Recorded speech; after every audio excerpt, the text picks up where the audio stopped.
the SharePickers Weekend Podcast with Justin, Paddy, Peter and Steve. The content of this podcast is not intended as investment advice. It is for information purposes only. People in this podcast may hold positions in the stocks they talk about. Do not buy anything based solely on a tip or recommendation. Please do your own research. Welcome to the Weekend Podcast. I'm joined by Paddy, Peter and Steve. You all right, lads? Yeah, hello. Hello. Hi. Yeah, Paddy, do you say hello to people generally, you know? If you come on a chat show, you say, hello, everyone. You don't just look at... I was just looking at motorbikes. Okay, nice. In fact, you know, right, the thing is, if you listen to the start of this podcast then, the more, sharp-eared, I don't mean like Spock, I mean, observationally wise, would have picked up on the new voiceover at the start. Very expensive voiceover. You could hear him on such things as the Weekend Podcast and other stuff. See, I thought Paddy put like a special voice on, so it didn't sound like it was him.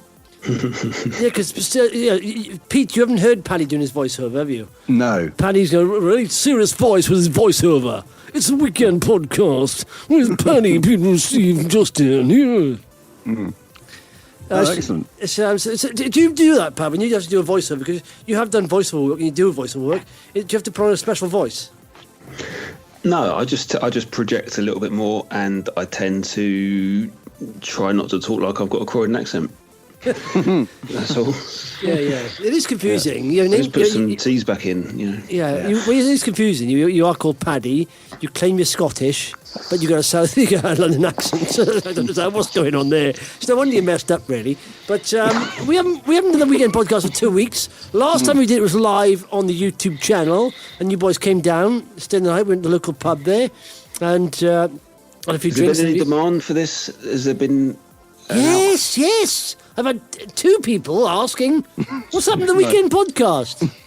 Was one of them Megan? No. One of them was Steve. Steve was saying, well, boys, where are we? I couldn't work out what's going on. Steve is here on his own for an hour, thinking there's not been chatty this Weekend Podcast this week. Normally I'm the quiet one. Like advertising companies, they'll sometimes, like if they're trying to work out if their advertising is money well spent, they'll turn it off in a region just to see, like they'll switch it off in Wales to see if their sales go down. Yeah. And I just wonder whether with this, like we switched it off for 2 weeks and... The market's gone down. Did anyone notice? Yeah, well, that is exactly that. The market's noticed. Maybe that's it. That's why the market's gone down. Yeah. Because we haven't done the podcast for 2 weeks. Yeah. Well, no, I'm going to do so. This channel now, if people are listening to this right now, it's now the SharePickers Podcast. There's only 2 podcasts a week on this channel. There's the Weekend Podcast, which is this one, and there's a midweek podcast. I'm going to do just chatting about investing, and things I find interesting about investing. Once a week, just on my own. Right. So what's happened to all the other stuff? What's happened to all the good stuff? Oh, sacked and stuff. No, because Vox and the Weekend Podcast didn't sit well as a brand together. We'd talk about nonsense. The midweek stuff was very serious, chatting to CEOs about, digging up stuff in Africa or something like that, or whatever, or, a new contract out or something like that. And we'd just be talking about Steve's rice cooker on the weekends. I can't see the problem there. I can't see the problem. So, it wasn't slick, under one roof. So, for a long time, I've had this channel for years. This channel, so when Vox came on, they sort of said, we want to do a podcast, and you got followers. So I rebranded to Vox, but then now it's gone, we set up a Vox channel for themselves. And this is my channel, so I'm going to do my stuff on my channel. I've been walking the dog and listening to audio stuff, because I've gone through loads of music now, and I've had my fill of music again. I'm bored with it. I've listened to every song there is, and over and over again. I'm trying to find new ones, and I'm trying to find new songs, and they're out there. They're all brilliant. I was listening to some good African ska music coming back from Wrexham today. That was all right. Look at that. African ska music coming back from Wrexham. So it's like, yeah. So Steve, where did you get the influence from African ska music? Oh, from Wrexham. Sat in the services in Wrexham, having a Burger King, and my friend suggested it, so I thought I'll give it a go. It was all right. So you and your mate are sitting there chomping away silently on Burger King, and he just turns to you and says, "Steve, have you ever listened to African ska music? Let's give it a try." And then you finish your Burger King wrappers down back to Wales, down to South Wales. It's quite joyful, actually. It is quite joyful, but I mean, how much that can you take? How long is the drive from Wrexham to South Wales? I think we did about 10 tracks, and then we went over to Kanye West then. How old are you, Steve? Are you 40 now? Yeah, 40, yeah. You're going to grow up a bit, yeah? I mean, no, I've listened to all the music. So I was listening to some audio podcasts again, and I downloaded Audible again. Just going to listen to audiobooks. I've gone through podcasts. In fact, one for the recommendation station a bit later is I'm listening to a book called The Psychology of Money by Morgan Housel, and it's very good. In fact, Paddy, I think you'd like it a lot. And Pete and Steve, but it talks sensibilities, really, and... It's an afterthought there for Pete and Steve. Yeah. No, but it's about living frugally, I suppose, and not trying to be rich fast and all that stuff. And there's a bit about in there, but Warren Buffett and Charlie Munger. Obviously, everyone's heard of Warren Buffett. Charlie Munger is his right-hand man. He's as sharp. He's almost as rich as Warren Buffett. But they're known together. They do their shareholder meetings. And it's basically they fill out an auditorium in a massive place. In fact, people queue. Can you imagine this? In Omaha, once a year, they do their sort of annual general meeting. Thousands and thousands of people turn up. We're talking about tens of thousands of people turn up to Omaha. And they have to... We can't be far off for the weekend podcast. No, exactly. We're not far off that. But it's exactly. We have a couple of people ask where we were last weekend. But so they do that. They even have to book out marquees. So you can't actually sit in the same room as them. But you have a marquee next to the room they're in. Watch them on a big screen. But anyway, Charlie Munger and Warren Buffett there. Now, just watch it online, lads. Just watch it online. I know, exactly. But I suppose a lot of his fans, though, are not into online stuff. Warren Buffett fans? Yeah. Are you kidding? It's like anything, any game, any sport, any field. If you are the best in that field, you're going to have fans, aren't you, You're his number one fan, aren't you? Yeah. Well, number two, I think. Okay. Anyway, so I don't know what number one. But anyway, there was three of them. There generally was originally when Berkshire Hathaway started up. That's their investment vehicle. When they started up, there was three of them. There was Warren Buffett, Charlie Munger, and a guy called I think his name was Rich. Anyway, and and he's nowhere to be seen now. And someone asked him, "Where's that guy, the third guy that started out with you?" And the rich guy. We're all rich. And he said, well, basically, he went broke. That's what happened. He said, me and Charlie Munger always knew we were going to be wealthy because we were investing in good business very, very cheaply, and we were in no rush to get rich fast. He was, and he started taking on leverage. So he really wanted to. He knew he could invest. He's a good investor, but he's also a big risk taker. And then all of a sudden, he was borrowing on leverage to invest in stocks. And then 1970s crash happened, and he had margin calls. They said, listen, the stocks are going down. You have to give us some money for these stocks to loan. And so he didn't have the money. And so Warren actually bought his Berkshire Hathaway shares off him for $40 a share, right? Have a guess how much they are now, the Berkshire Hathaway shares. 42. Yes. Yeah. Well done, Warren. Yeah, I know. He did they're like thousands, aren't they? What, they are $433,000 a share. Yeah. Oh, okay, there you go. So that's why he's rich. But he comes out, you idiot. Yeah, he comes out with. I'm not sure he's rich. Could have been Stewie. Mm-hmm. But he comes out with things like that, and there's lots of stuff like that in the book, and how everyone thinks that Warren Buffett's system doesn't change, and it does all the time. It's investing. So when you have a go at me for my strategy changing or evolving, right? Warren Buffett's changed all the time. Even Benjamin Graham, who's the mentor of Warren Buffett, his strategy changed all the time. And in fact, I think there's rewrites of his book where he said, the old strategy doesn't work now. You've got to adjust it. So if you look back, Warren Buffett would never have invested in Apple, right, ever. But yet, his biggest win in dollars, not percentage time, in biggest investment win is in Apple. And he would not touch tech companies ever, and he changed his mind and he invested in Apple. But so you got to change a bit with the times, you got to go with it. So sounds good. Is that a free podcast then, or is it?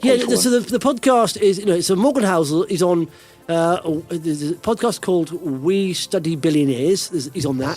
He's basically pushing his book, but the book is called The Psychology of Money, and it's worth listening to. 20 chapters, very quick, and he says I don't mess around, with 20 hours worth of audio. But it's good. It's about everything, from people who think they're rich. But you see a guy in a Ferrari, you assume he's rich. He's not wealthy, though. He's rich. All you know about that guy is that he's probably earning some money, but he's probably $100,000 in debt. He talks about the difference between assets, and liabilities. And there's lots of things that if you go on Instagram and follow accounts like that, they say, try and accumulate assets, not liabilities. Things are liabilities, essentially, because they cost you money and they depreciate. So those things that you show off with, pretty much.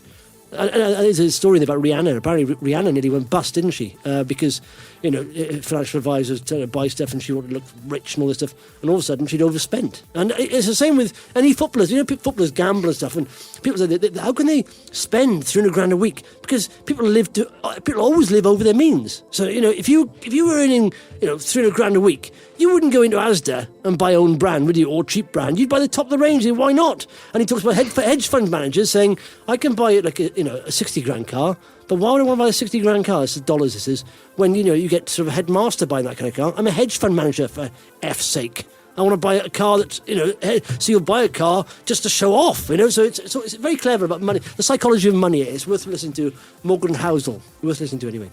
I just looked. There's 384 episodes. Yeah, no. He's a guest on one of those. He's not on all of them. Okay. He's not the host of that. His book is called The Psychology of Money, and I thought I was clear on that. His book is The Psychology of Money, and he's just on there plugging that book. Got it. All right. Yeah, Sounds great. Worth checking it out. Yeah. Okay. Very good indeed. But I'm always searching around for stuff like that, and so I'm going to listen to a few more books now. You've given up on music entirely now. Yeah, well, after 3 hours of African ska, where do you go from there? That's the top of the tree. That's it. Yeah, completed. Doesn't get better than that, does it? Yeah. I think there's lots to be said for music.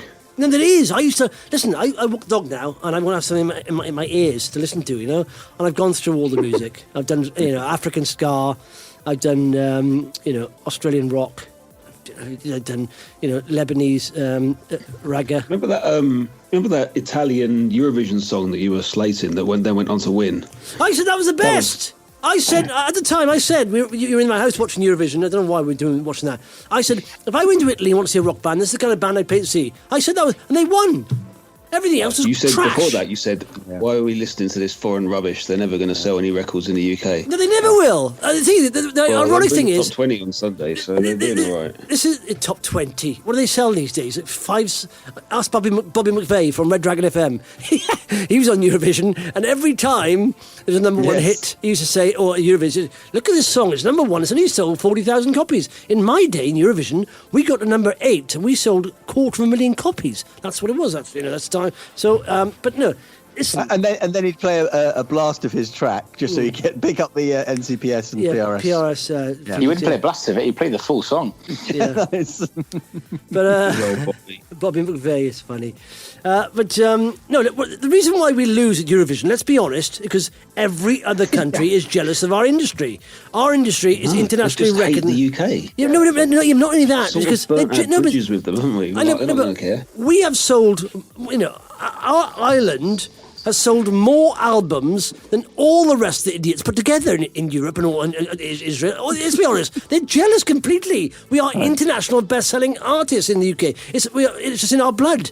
The rest of them smashed it with Gina G, didn't we? Yeah. The rest of them are crap. I've been to France, right? And I've watched French TV, music TV. I've worked in France for months, and it's all sort of black and white, slow ballads, absolute rubbish. And then English song comes on, it picks up a bit, or American song comes on, it picks up. But then they banned English songs from the chart. They censored us because we're too good. Just trying to look at the league. I think France came second or third. Yeah, they are crap.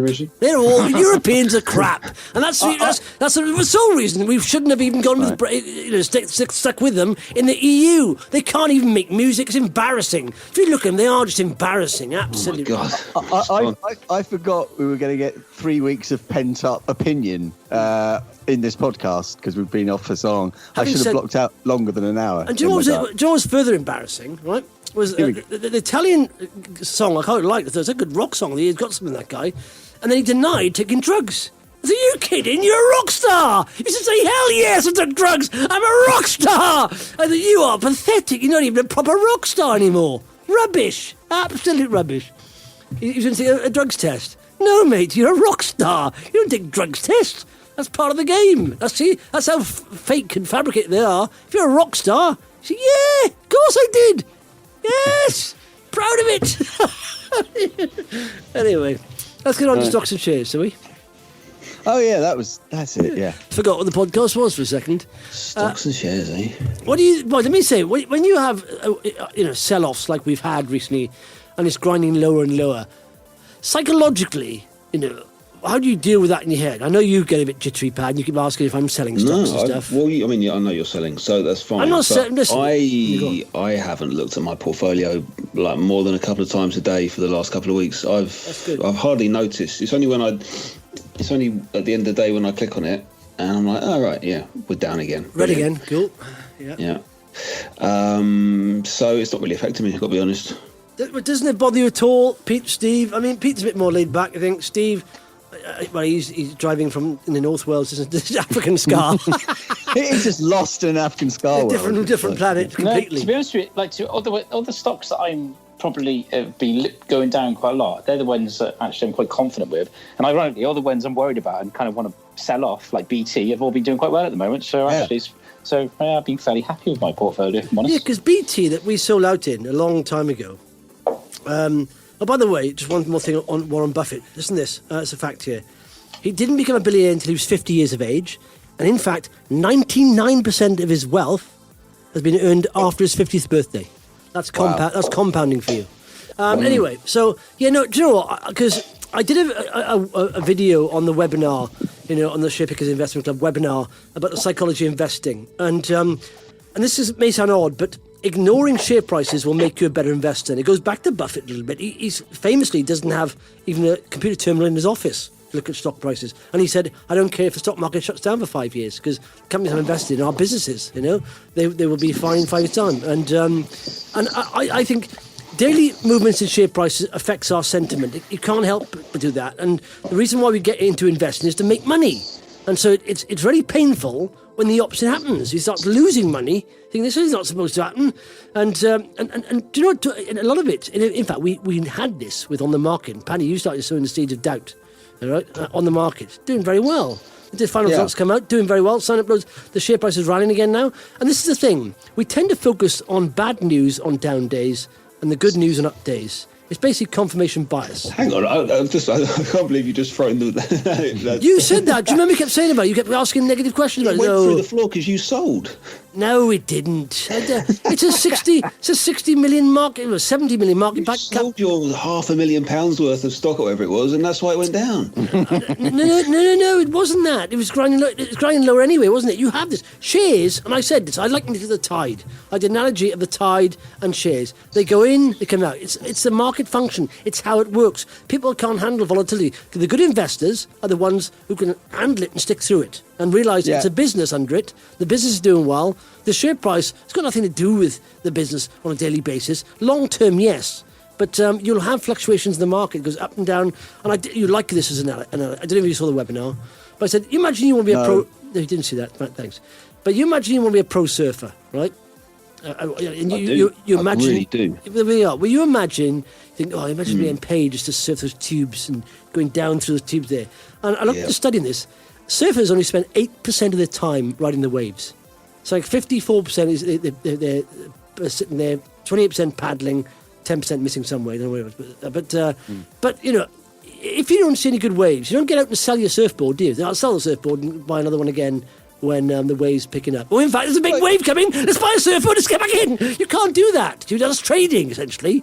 You can't do that. You have to go up and down and wait for them, and that's it. The market's in and out. And so people panic when the tide is going out. There's no less water in the sea. It'll come back in. Don't worry. It happens. And in fact, do you know what? There are opportunities to, if you've got spare cash and you have confidence in the business itself, buy more. I've been buying more Polarean all this week. Topping up every little bit every day this week. Every day. Yeah. I just see it as being a huge company. And I'm thinking, I'll be kicking myself in about 3 years' time, I think, if I really haven't, pushed the boat up a little bit with this and got a bit big on it. Because I see it as a massive company. I'm thinking, and these little dips, don't worry about it. They got cash. They got FDA approval. There's been several companies. One of the worries about the FDA approval, if anything, is xenon gas. Xenon gas has been passed by the FDA, by the way, to be inhaled. It's not a problem.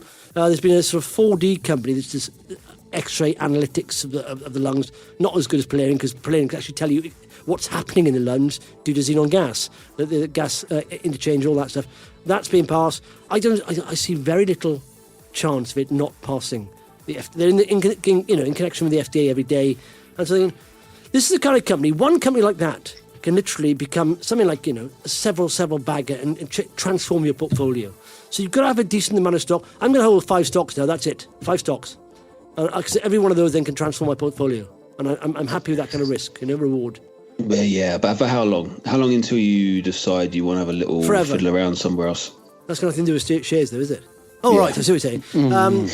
But what I'm saying is, I will do that. But until your strategy changes again. No, it's not changing, Stephen. It's evolving. Evolving. Okay. Yeah. We all evolve as humans. Years ago, we were bent over, getting insects from the floor and using sticks as tools and stuff, In fact, they're still doing that in parts of the valleys. Good old days. Yeah, in parts Speak for yourself. In parts of the valleys, they still do that. That's fine. But so you'll have 5 until you buy 6. No. Listen, no. I know now. I know. I'm learning every day. I'm learning. Every day I'm learning. Yeah. What are you going to do with your time? We'll just top up. Research. Every day. You'll have to get a hobby. Research what? This is what I don't need to do anything else. I'll maybe top slice one, bring the other one, and then bring the other. Never go below, because I want at least around about 20% exposure, minimum 10%. If I've got more in one than the other, but minimum 10%. There's no point investing in a company if you don't have at least a minimum 10% of your total portfolio worth in a stock. No point. It's not going to do anything for your portfolio if you do well. Pointless. Absolutely pointless. Hey, it's a good analogy here, right? Just talking about share price, because I know there's a couple of people in the group you can see get jittery, and it affects all people. And I showed a picture of a roller coaster. I said, look at that roller coaster full of people going over a dip. Some of the people there are terrified. Some of them are smiling, some are not. And so it affects different people in different ways. Don't look at the share price if you're having we'll have, a couple of sell-off weeks. It may happen. Generally, it doesn't last for like 3 or 4 weeks, but you have a couple of weeks where you have sell-offs, and one day, in fact, I think on Thursday, we're recording this on Thursday, but most of my portfolio, I think, was down, all red, apart from 2. And you'll have that. And if it affects you, don't look at the share price, switch off social media, because on Twitter, generally, people only boast about rises. It's not good for you. Comparing is not good for you in life, generally. That's why social media doesn't make anyone happy, because everyone's comparing and boasting, aren't they? Thinking, they're showing you their highlights, and you're thinking, my life isn't that good. Maybe I should get a tan and wear nice clothes and smile at the camera, so it's not good for you. So, and here's a good analogy, right? Listen to this one then, right? Would you panic sell your house if you saw the house prices went down for the last quarter, and then buy it back again in the next quarter if house prices start going back up? It's not a good analogy. It is very good. I don't live in stocks. No, but hang on, you live in socks. Socks, because you are naked most of the time, apart from your socks. No, but listen, what I'm saying is, right, don't constantly buy and sell improving businesses, because they're an asset. Your house is an asset, right? Good businesses, improving businesses, their assets should be increasing. So what percentage of people do you think have lost money who have bought a house and lived in it for 10 years? Not many, Shares are too liquid. That's the problem. They're too easy to buy and sell. If they were difficult as houses to buy and sell, right, you'd research more before buying, you'd hold for longer, and invariably make more money. So if you're invested in a good business, time is your friend, as in years, not days and weeks. Years, or at least months. So that's why I'm going to hold. It's been the same with Polarean's one of my best performers, and it's continued to perform, Yeah. You have doubts, you have got that confirmation bias, share price goes down, you start looking at the negative side, because that's what CNBC do and Bloomberg do. When there's a big sell-off, everyone says, look, there's interest rates are going up, there's a threat of this man's head's exploding, the president's leg's falling off. And anything they can think of, they throw the negative narrative, But it's not true. With Polarean, when they get, I keep saying when they get FDA approval, if they get FDA approval, what could potentially go wrong after that? Or is it literally all go from there? It's all go, Steve. It's all go. It's all go. Just strap in. Question. Could anything go wrong after the FDA approval? That could affect you? It's a business, isn't it? But if you look at Polarean, right? I don't know if you might know about. I don't know too much about it, but it's, in medical terms, they have peer research it, and they have published papers by people in the field who are very experienced, And that's what they're doing with. First of all, they're going to look to sell their machines to top 100 tier academic, sort of institutions, hospitals in the US, and pretty much everyone else follows their lead because they have the best doctors and all that stuff. And they've had over 1,000 papers published, reviewed and published on Polarean's tech, and that is amazing. That just underpins how good their tech is. And like I said, right now they're discovering long COVID in people that hasn't been discovered with CT or MRI scans, and I genuinely believe it'll be the new standard. It has to be the new standard because you can't find damaged lungs on what we have at the moment. Now, if you want to cure someone or find a solution to the cure, you've got to know what the problem is. If you haven't got tech out there that can't find the problem, then get the right tech. It's medicine is like this. People will pay for the best tech, and that'll happen. I can't say. When Richard said that, Richard's very conservative. When he did say, I see polarizers in most hospitals in the world in 10 years, I think he's right, because it's the best tech, isn't it? Why wouldn't he? If it like anything, if a computer came out that's better than anything else, 1,000 times faster, well, eventually the price will come down, but eventually people will have that computer when they are the best. Anything in any field is the best. Why not have it? Especially what if they don't get FDA? Why shouldn't they? It's non-harmful. It's more effective. I don't see why they shouldn't. I mean, they may say that the FDA may say, "Oh, excuse me, Richard, I see." What accent am I doing there? I don't know. Yeah. Keep going. Hey, Richard, you've not dotted the I and crossed the T in this paragraph, so we're refusing it for now. Okay? And right. I said, "Oh, I'm very sorry. I'll take it back and we'll dot that I and cross the T." I said, "Good." Okay. But they can then resubmit, can they? Yeah, we resubmit that. And yeah. But how many years later or whatever? No, they can do it straight away. Just email. Right, it's just basically an attachment on an email. Yeah.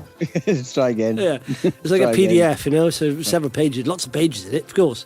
That's probably what they're doing right now. So why are we waiting until September if we're ready to go? Because you need. No. It's a fair enough question. but no, because they can't just say it's a medical device. In fact, what's it going back with? To be fair, that guy from the FDA, that he didn't sound the sharpest. What is it? Richard, we got page 1007's missing completely. And He needs new teeth. And Richard said, "Are you sure? I don't think it is. 1007 is. That's the last page. That's the index. Check again. No, it's blank." So, you think? Have you checked the printer cartridge in your printer? Let me check. Doris, check the printer cartridge. Oh, we've run out of ink, Mr. President. Is that Minnie Mouse? That's it. Oh, sorry, Richard. We ran out of ink. And so I'm myself Polarean. I don't like the sound of this FDA. They don't sound very professional at all. Yeah. And he says, "By the way, Richard, why have you sent this to the FBI?" Oh, that's not the FDA, is it? No, it's .fbi.com. You need FDA.com. Okay. So anyway, why are we waiting until September? Because it's October, Steve. This is seriously. Do you know flidomide? October. Do you know flidomides? You're avoiding my question. Yeah, this is part of the question. Flidomides, they had... part of the question, it's not the answer. Years ago, they had that drug. Was this supposed to stop sickness in pregnant women or something like that? And then basically it had deformities. Now, that was the very reason pretty much, that they had these phase 1, 2, 3 clinical trials and FDA approval for all drugs, because that drug came out around the world pretty much, without any kind of high-level approval, and America is about to come out, and they stopped it. They said, right, no, hang on a sec, what's going on here? So they have to have that kind of level of scrutiny, make sure it's safe. First of all, it's got to be safe. That's why we have phase 1, 2, and 3s. First of all, it's going to be safe, then it's going to be effective. Because it can be safe and then not work, and that's pointless. So it's going to be safe and effective, and so obviously the more effective it is it damaging people, is it killing people? And they'll accept a few deaths, but not too many. But with their device, it was a drug-device combination. Now, the problem wasn't with the drug, because the drug is xenon gas. That's already been passed. So is the device safe? Yes, it works. It's fine. So it passed phase 3. So they go to the FDA then. The FDA just got to read through all it. And, the guy's got to take it on holidays as a big, long holiday read. And say, yeah, we quite like this. It's working quite well, isn't it? And then they say, yeah, rubber stamp, passed, done. And that's it. Because if you imagine, they've got thousands of stuff submitted every day for all kinds of drugs. And so, it's in the queue, so, That's what it is. But we could see a little rally in the price in preceding the FDA announcement, couldn't we? Has it got up to £1 yet or not? Not quite. No, Never. it touched the Back, pound. isn't it? It touched the pound and then got a bit shy.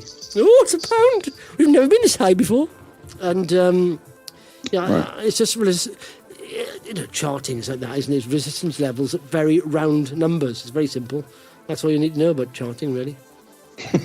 Right. But no, it'll break the pound. You watched it. I think last time, like I said, I did a video on that. But a month before, it really rallied.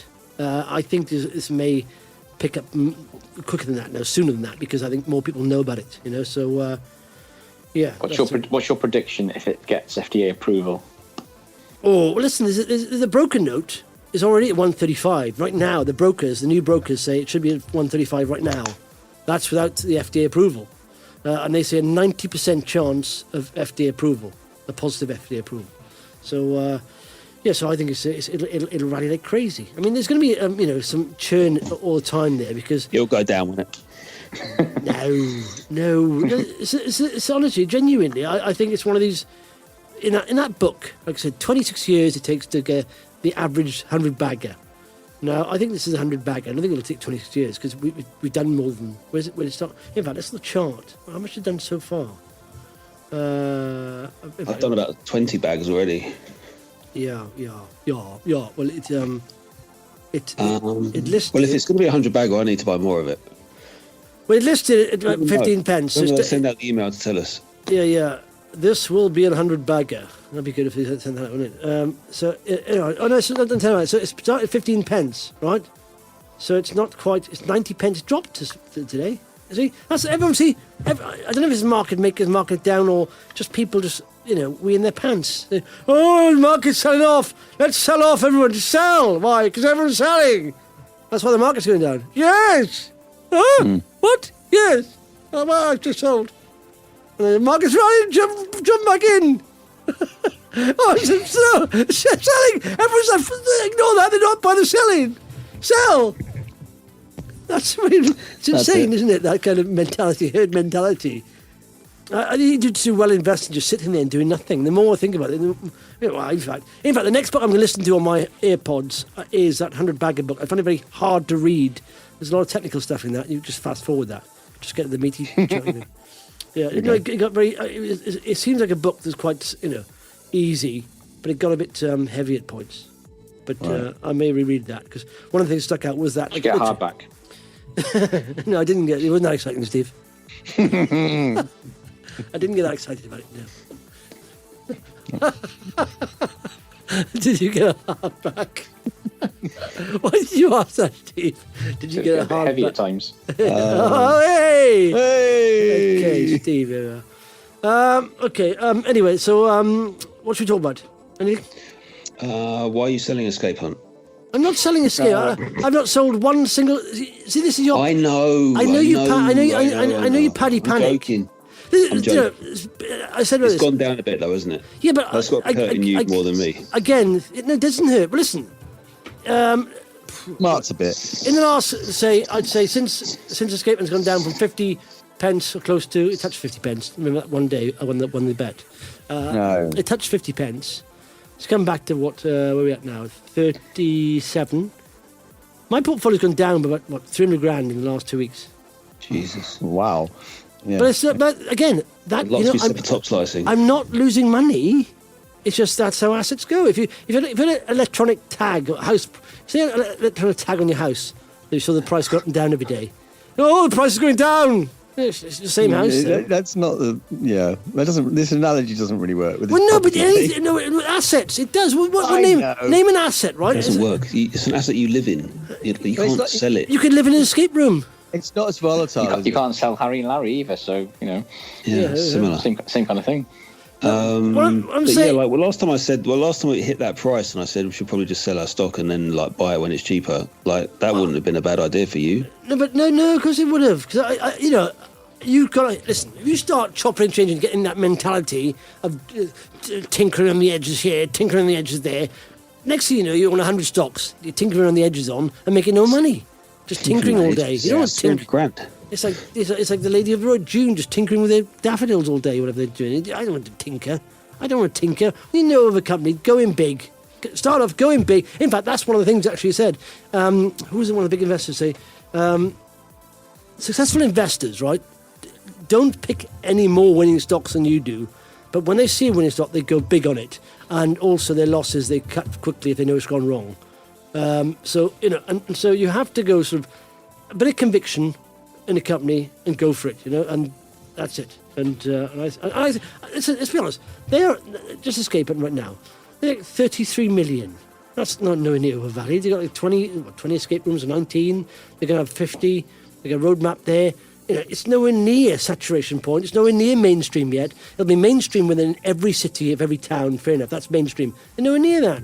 They've got, they've got a roadmap there to be at least 100 million market cap. That's at least 3 times where they are, and I see it going to £152. Is Escape Pencil your favourite one? It's my biggest holding, yes. No, favourite, which is like your most favourite, excitable one.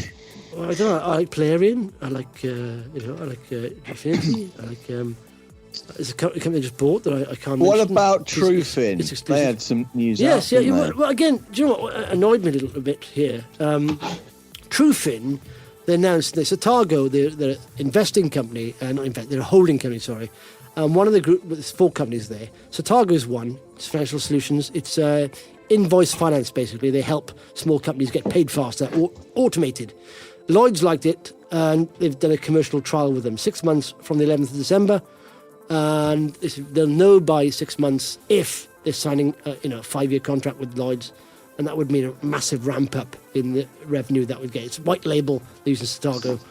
And then they announced, obviously, it was the 11th, on Friday, and so they announced on the 10th that there's an extension, 6 months. Commercial part with Lloyd's. And it sold off on that. People, and they said it's anticipated that the trial will conclude during the 6 months extension period, and if successful, lead to a 5-year commercial agreement with Lloyds Bank. Both parties are keen to work closely and continue the commercial pilot, in which Otago will develop further integrations with the bank's infrastructure and drive additional reach through Lloyd's regional sales network. Now, does that sound to you like it's not going to happen? Well, on one of your webinars, when the guys were saying basically they've embedded it so deep now, it's pretty hard to pull it out now. Oh, Steve, it's embedded so deep, it's hard to pull out. You would know that from experience, Steve. It's literally embedded so deep. No, seriously, no. Was it a hardback?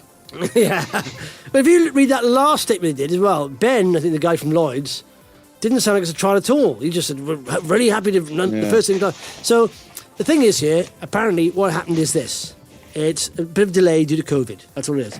Due to government grants. Because this invoice financing, a lot of companies are taking out grants as free money. So it's delayed Lloyd's implementing it a little bit. So it's just a delay. And it'll be done. It's a done deal. This is a done deal.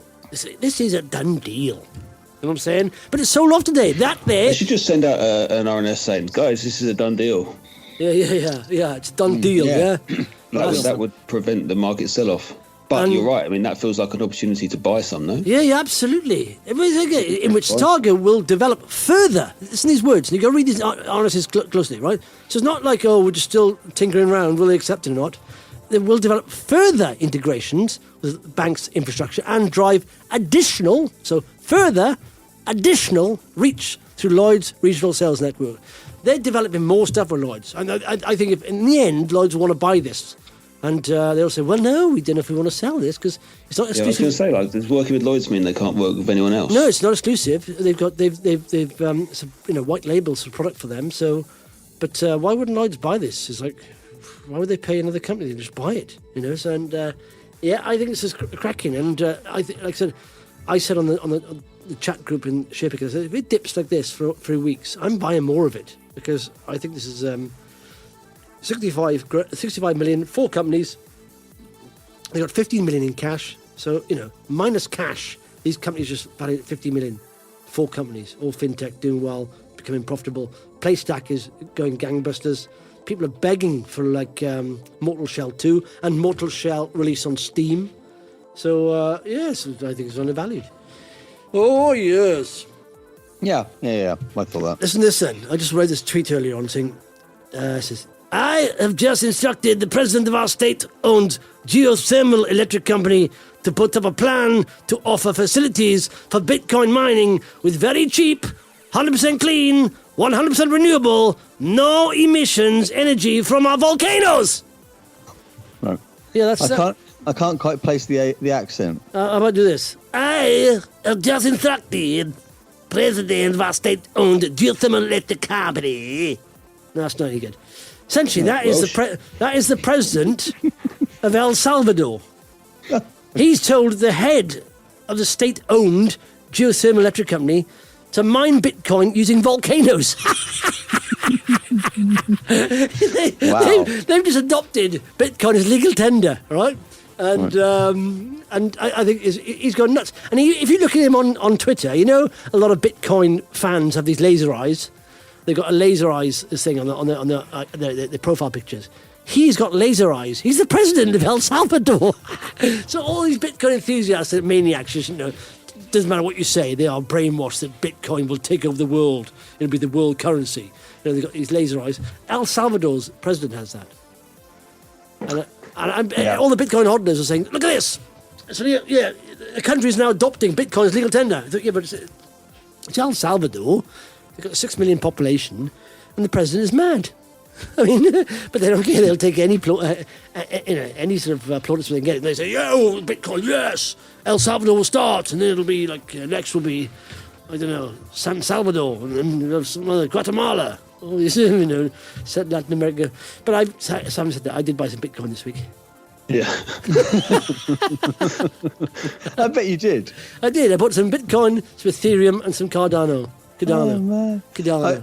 I've lost track of where Bitcoin is now. What's the price currently? Let's see what the price is. It's like I do think though it's like the fact the tech is very good. It's not been hacked in 10 years. You know, it's not been hacked in 10 years, and it's an asset. It's not good for currency because it's not going anywhere because it's too volatile. But I mean, it's at $36,000 now. It's literally it hit 30, so it hit 65. So it's halved. But that happens though. That happens all the time. It's very volatile. But I saw a very good. It's not really an asset, is it?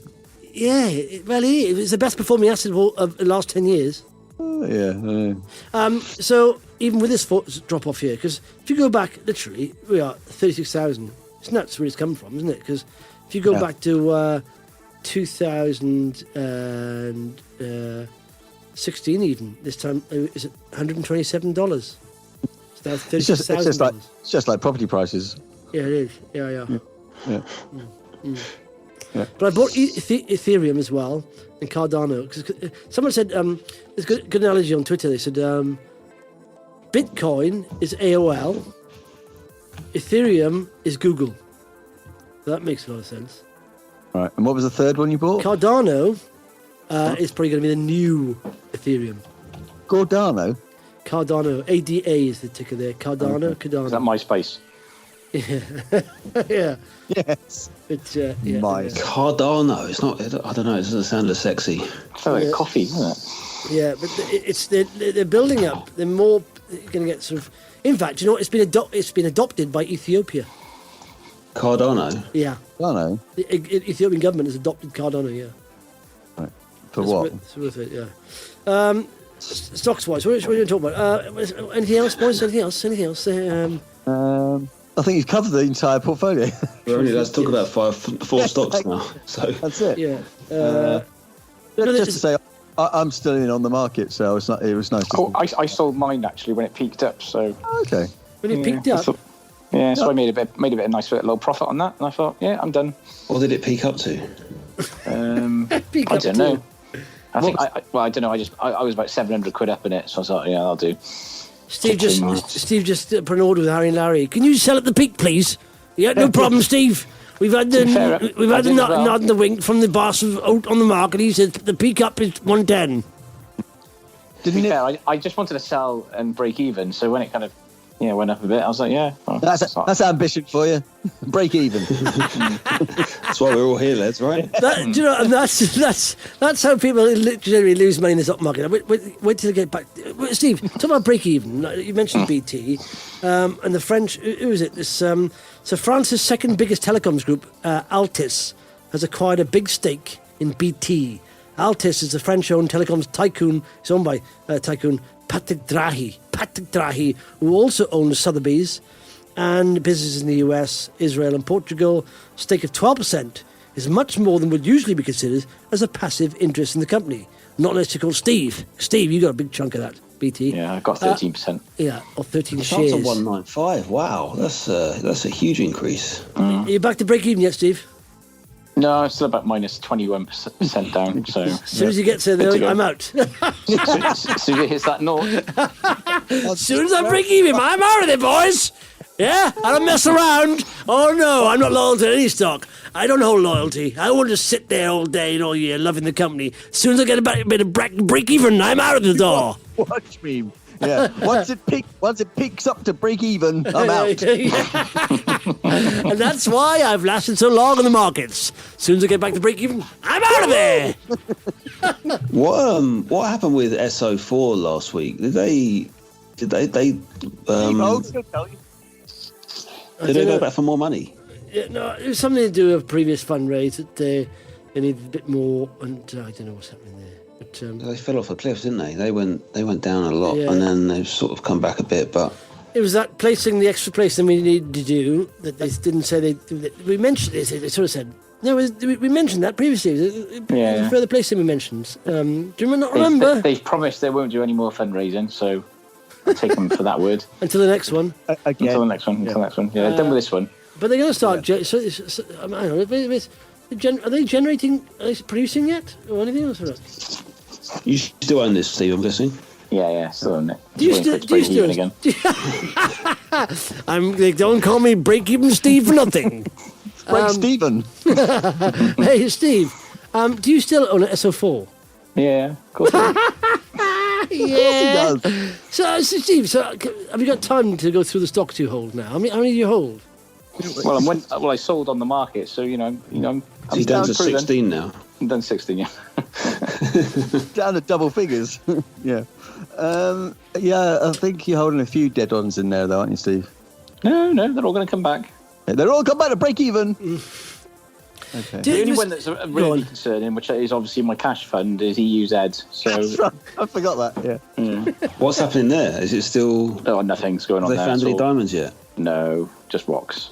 Steve, your cash fund, right? Oh. Essentially, Steve, it's like a wallet with a big hole in it. You know, it's just your coins are dropping out. So Steve, buy a new wallet. No, it's fine. It's fine. Actually, it's not. It's going up. It's increasing in value. Sometimes I find some money in the street. But you're dropping them. That's your money you're finding. No, it's fine. It's fine. It's all good. Yeah.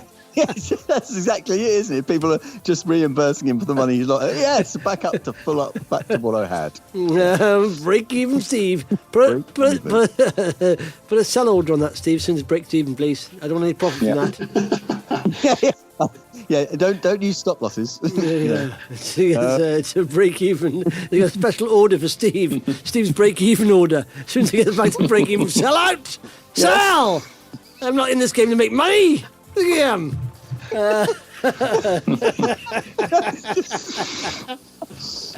I made a profit. Let it go down a bit. Let it come back to break even. There we are. Do you remember when people used to say, someone said this to me on Twitter, said, would you take the vaccine, Justin? Would you and your family take the vaccine? I don't think so. Would you? These people, like, some, I don't know what he was. One guy, I think he was a builder or bricky or something, or plumber. And he was telling me, the vaccine isn't safe, Justin. Would you trust your children or your wife take the vaccine? That hasn't aged well, is it, really, that tweet? Where are How those long ago did he send that? That was about, it must have been last week. just literally when they passed the first vaccine in the UK. Then they were saying, no, they've rushed it through way too quickly. And I thought, what do you do for a living, fella? I mean, if there is something wrong with it, then 90% of the population's already had it, so... Yeah. And hospitals and that, have you seen that now? The link between COVID cases and hospitalizations and deaths has been broken, according to... according to Hancock. Yeah, this is according to an NHS boss. Now, what does he know? Ask Bazza on Twitter. He'll tell you if it's safe or not. You know, in Yeah. his burger van. He'll tell you while he's serving burgers. He'll tell you exactly if it's safe or not. But Hancock. This is it. Hancock says 91% of new UK cases are the Indian variant. Bit racist, I thought. They stopped calling it that now, haven't they? Though? It's Delta. Delta 4, yeah. I was going to send an email to the BBC and say, will you stop calling it the Indian variant, please? It's very racist. And the BBC probably would have reacted to that, wouldn't they?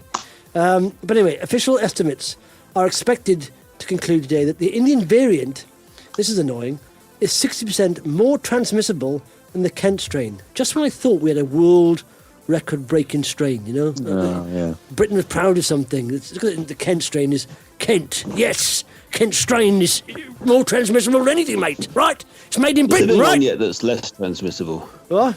Has there been one yet that's less transmissible? I know, you don't hear about those too much, do you? We found a new strain. Yeah, we found a new strain. It's very weak. It literally didn't transmit between two people. So that has happened. That did happen. I think that happened with SARS, didn't it? Or MERS, or one of them. Like the new variant that came out was more transmittable, but didn't do anything. So it just killed the whole thing.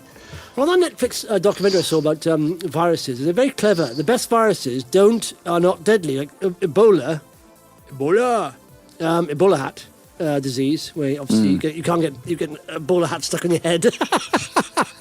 Yeah, that's it. That's not I don't know why that's funny. I got an Ebola! I can't get it off! Anyway. No, that's not. Were you watching the Humans documentary by any chance where it said that? No, but they said no. The Ebola virus is not an efficient virus because it basically kills you dead if you're not dealt with in hours, and it can't transmit very well. Of course, if you're dead, you can't transmit it. And so you've got to be alive, so it's got to give you... The best virus is a cold. We can't cure it. There's no point because it makes you a bit sniffly. Then it passes around so quickly, it's gone. You can't get rid of it because it's like no one's come up with the cure of the common cold. It's very efficient. So it makes you a bit sniffly, and I don't see the point of it, really. What I still don't get is like what a virus's game? What are they up to? Why do they want to do this? Just enjoy Just it. stop doing it. Yeah, it's a good laugh. What are they? Pesky buggers, aren't they? Why are they doing this? They just, I don't know. I don't know if you can speak to them. But no, but what are they? Why do they exist? That's what they need to do. Is they need some kind of sort of study lab that can create, to get all these viruses together to form a sort of mouthpiece. So what do you want to gain from killing us? We just like having a laugh, innit? But like I can sort of understand what bacteria are, but I don't really get what a virus is. I know this is probably the wrong forum for this conversation. Sorry. I don't know. Yeah, we are. I'm not sure I'm going to get an answer out of you three. It's like no. I'll give you an answer. It's like the chavs of virus of what do you call it? That's a good answer, Steve. No, you're right, Pad. We can't give you an answer. Go on, Steve. Have another crack. Well, edit that bit out. Go on, breakeven. They're like the chavs of bacteria, aren't they? They're just kind of like the rebels. No, they're not the same. They're different, but I don't know in what way. There was no. Do you see that? There was no pangolins. What are those things called that they came from? The scaly animals. Pangolin. Pendragons. No, pendragon. No, a pangolin. It's not a penguin. Pangolin. It's not a penguin, is it? I can't say penguin. Pangolin. It's the scaly things. Yeah. None of those are sold in that market where they think it came from a month before. Apparently, it's from a lab, isn't it? It's the Chinese. Just to be honest. It always comes back to the Chinese. But what people forget is, like, even like whichever way it happened, we're still responsible. Like, if it did happen in that market, humans are responsible because humans are I like that, Pad. I like that. There's no races. We're all one race. The human race. But we do the same things. Like the viruses and whatever else that are being spread around, like these intensive beef farms in America and what the Danish are up to with pigs. Like, it's not like this is restricted to one area. No. What are they up to with pigs? They just stick them in these cages, and there's like thousands of them in these barns. It's not a good look. What for? What do they do with them? Just is it an art exhibition? Barn dance. That's where your bacon comes from, dude. Oh, okay. I don't know. So yeah, it's like we just got to stop doing that. Yeah. Because the more we do that, anywhere around the world, we're going to be creating these. Well, hang on. I remember saying this podcast, Pad, when you were in here, I remember saying on this podcast, I said, if you look around, right, if you look at all the food we have, right, now I don't care if you believe in God or not, or a higher being, or whatever. Now, fruit and vegetables, right, essentially, they're presented to you in trees. They pop from the ground, little apples. You have an apple. Little tree says, hey, look at all these apples dangling down. Have an apple. Have a banana. Have a tangerine. Have a cucumber. or have a potato. Now they're there presented to you. But what do we decide to do? Chase down some animals. Chase them around. The animals don't like it. They're scared, senseless, because this mad animals coming towards them with this shiny metal thing, whatever, or a bolt gun. Just shoot them in the head, skin them alive, blood everywhere. Oh, there's lots of germs in there. You've got antibiotics in mind because all these really, complicated ways of harvesting these animals and feeding them massive amount of food. Yeah, but the loads animals of water. also eat other animals. No, I know, but we're not. Let's be honest, we are an animal, but we should now be figuring out what's wrong here. And there's something wrong here, something going wrong. Totally, with our diets. That's the ideal world. That would be perfect. Let's try and get there then. The ideal world. In the meantime, let's just not put lots of animals in cages. That's going to happen, though. And Pad, if you're all eating meat, a lot of meat, that's going to happen, and that's why. But that's what I'm saying. Let's eat slightly less meat, and then we don't need to do that. Yeah. So as you said that thing before. The number one answer to the problems we have are less humans. That's the biggest problem we have. We're overpopulated. Second biggest thing we should be doing is eating a bit more plant-based stuff. And regardless of whether people say, "Oh, no, you're not taking my meat off me," it's like in America, it's my gun. No. But mate, you can't tell. You really can't tell, can you? You know what, Just actually, you're like this. You've heard earlier, I went to Burger King, and now on their menu for their main burgers, like Whopper and one of the other ones, like big sign it now. So now comes in plant-based version as well. Yeah, see? Well, I bet you can't tell if you eat it. Probably can't. Do you know, I was tempted, but I really fancied the meat. But didn't I say this years ago? Did I say this is why I invested in agronomics ahead of the curve there, and you realise trends take a while to catch on. So, that's why having patience is a good thing, sticking with a good business. And agronomics now has done superb, but it's not going to get any smaller. Like, and even cultured meat. Why wouldn't you? If the price is similar, the taste is similar, it's better for you. Don't kill animals. It's better than the environment. It's what they call a no-brainer, man. It's a no-brainer. Don't eat brains either. It's like the guy from Beyond Meat said, it's like eventually fake burgers will taste nicer than actual meat. Yeah, let's be honest. Only a psycho, right, would refuse to eat that alternative meat if it's better for you, tastes as good, even better, it's healthier for you, it's better for the planet, the price is the same. Who wouldn't eat that? Who wants to say, no, I want to see a pig's throat cut for my bacon. That's what I want to see. Probably farmers, but... That's a bit farmerish. It's true.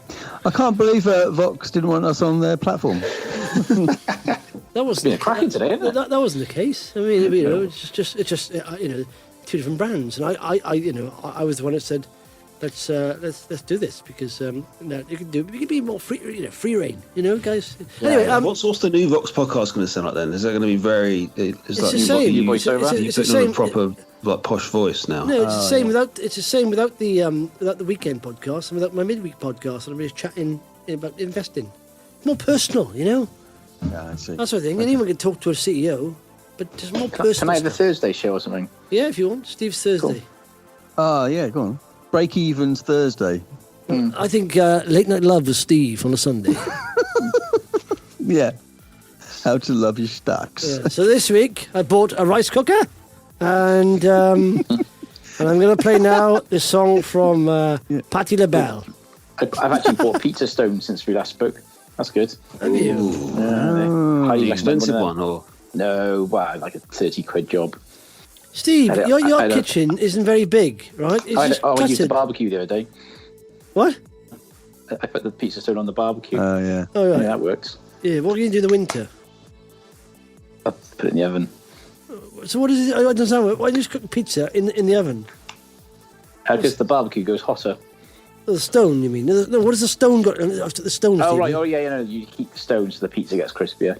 Pretty much the same as when you have a pizza. This is a thrilling end to the podcast. Yeah. Sorry, I shouldn't have brought that up. Yeah. Yeah, go on. I'm interested. Rice cookers and pizza stones. All right. So let's just finish as we always do traditionally on any recommendations. I've done mine, and that's Morgan Housel's The Psychology of Money. It's a book, but it's worth looking at if you've got a dog to walk. If you haven't, just get one of those leads. You remember those in the 80s where you got a fake lead? It looks like an invisible dog you're walking. Right. So have one of those, walk around and listen to that book on audio. I think you're allowed to just walk. You don't have to have a dog. Yeah, you can just walk. Or a fake dog. But if you're a single man like yourself, just walking around the place, it looks a bit odd. That's fine. That's absolutely fine. You're allowed to do that. No, if you are. I've been watching Time on BBC One. That's very good. What's that? It's a drama with Stephen Graham, the Scouse lad, and there's another famous person in it. It's good. He's a good actor, right? Yeah. Sean Bean. He's a good actor, that Stephen Graham. But I saw him on Graham Norton. He's very cocky. He's very full of himself. And then I saw him in a drama where he had to do a Welsh accent. And I thought, why have they got? It was a real life sort of. I think it was called Murder in the White House. I think it was called.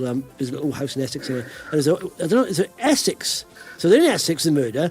The detective inspector was like, or the detective was Welsh. I thought, why? Why even pretend that? Why just not? So he's a Scouser. I thought, it doesn't make any sense, that.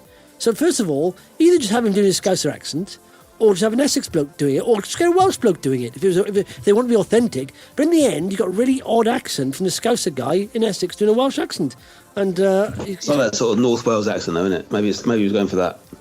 Yeah, but didn't North he? Wales He was going for a southern Welsh accent, and like it's very hard to do some of the things. Like Pad, do your Welsh accent. Go on. I can't just do it. They can't throw it at me like that. I need to think of something to say. And Megan's the same. She tries and she goes off, and the tones go wrong. You just need to overpronounce certain syllables, don't you, like? Yeah. Pete, can you do a Welsh accent? No, not really. That was more like a North Wales. Yeah, super furry animals from North Wales. Is that like one sentence you can do in North Walian? Yeah, I always super furry animals. Super furry, because that's how the super furry animals speak. Yeah. South Wales. All right, but how's it going? Yeah, how's it going, Luke? Yeah.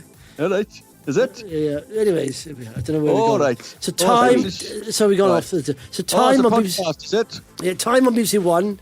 Or BBC Drama. I'll look into that. Steve, you're normally a good guy to recommend stuff. What do you reckon? Well, I've started watching something quite old, actually. It's been over 10 years old. A comedy on Netflix called Arrested Development. And it's very funny. Very random humour, but very good. Is that one with Chris Pratt in it? And that? No, that's Parks and Rec. I gave up on that. Sorry, Pete. It's rubbish. No, it's very good. No, Arrested Development that's brilliant. I'd highly recommend that as a random comedy show. Yeah, I've heard it's good. Yeah. It's just too long. Yeah, it's about 8 seasons, but it's too much. But you don't have to watch it all. Just chuck an episode on here and there. Okay, I'm gonna watch that Parks. What's it called?